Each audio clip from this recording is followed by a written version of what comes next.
Hello ကျွန်တော်ဒီနေ့ဒီဗီဒီယိုလေးမှာမျှဝေပေးသွားမယ့်အကြောင်းအရာလေးကတော့1 ဆိုတာကအကယ်၍ကျွန်တော်တို့ဖြစ်နိုင်ချေအရန်နေတဲ့အခြေအနေတစ်ခုကိုဖြစ်လာမှာစိုးရိမ်တဲ့အချိန်ကျရင်ကျွန်တော်တို့1ကိုသုံးလေးရှိတယ်ဥပမာ我要带件外套上飞机万一冷了我可以穿上ကျွန်တော်အနွေးတွေကိုလင်းပြန်ပေါ်ကိုယူသွားလိုက်မယ်အကယ်၍များချမ်းခဲ့သည်ရှိတော့ကျွန်တော်ဝတ်လို့ရတယ်ဥပမာနောက်တစ်ခုအနေနဲ့ဆိုရင်爷爷走路不稳你扶着点万一跌倒了就麻烦了အဖိုးလမ်းလျှောက်တဲ့အချိန်ကျရင်不稳မငြိမ်ဘူး你扶着点မင်းသူ့ကိုနည်းနည်းလေးထူထားပေးထိန်းထားပေး万一跌倒了就麻烦了အကယ်၍များချော်လဲခဲ့သည်ရှိတော့ဒုက္ခရောက်လိမ့်မယ်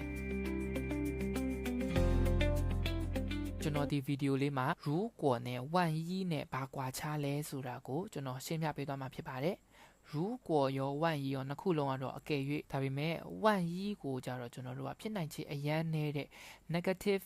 result ဖြစ်နိုင်မဲ့အခြေအနေမျိုးမှာကျွန်တော်တို့က万一ကိုသုံးတယ်ဥပမာကားအက်ဆီဒန့်ဖြစ်သွားတယ်万一出了车祸万一出了车祸如果ကကြတော့အဲ့လို negative နဲ့တိတ်မဆိုင်ဘူးအကယ်၍မင်းဒီဟာမကြရင်ဟိုဟာလို့မင်းအကယ်၍ပန်းသီးမစားရင်ငပြောသီးစား如果你不吃苹果那你就吃香蕉如果ကိုကျွန်တော်တို့ကရွေးချယ်စရာရှိတဲ့အချိန်ဒါမှမဟုတ်ရင်如果你不做那我就做မင်းမလုပ်ဘူးဆိုရင်ငါလုပ်မယ်အဲ့လိုပုံစံမျိုးမှာကျွန်တော်တို့သုံးလို့ရတယ်起来过来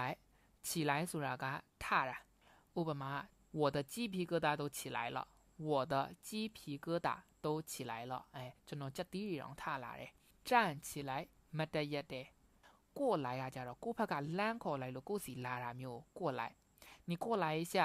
မင်းခဏလာပါအောင်你过来一下你过去一下ဆိုမင်းဟိုဘက်ခဏသွားပါအောင်过来过去ဟုတ်ကဲ့ပါဒီဗီဒီယိုလေးကိုကြည့်ချင်းအပြင်မြန်မာနိုင်ငံမှာတရုတ်စာလေ့လာနေကြတဲ့အကြောင်းသူကျောင်းသားတွေအများစုရှုပ်ထွေးနိုင်လောက်တဲ့万一如果起来过来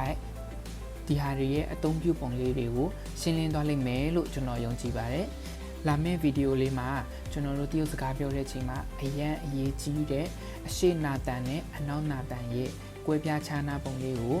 ကျွန်တော်အသေးစိတ်ရှင်းလင်းပေးသွားမှာဖြစ်ပါတယ်။ဆိုတော့လာမယ့်ဗီဒီယိုလေးကိုလည်းတေချာလေးကြည့်ရှုပေးကြဖို့ကျွန်တော်တိုက်တွန်းချင်ပါတယ်။အခုဒီဗီဒီယိုလေးကိုအဆုံးထိကြည့်ရှုပေးကြတဲ့အတွက်လည်းအားလုံးကိုအများကြီးကျေးဇူးတင်ပါတယ်။ဒါဆိုရင်လာမယ့်ဗီဒီယိုလေးမှာကျွန်တော်တို့ပြန်လည်ဆုံတွေ့ကြမယ်နော်好啦今天就先到这儿感谢收看我们下一集再见拜拜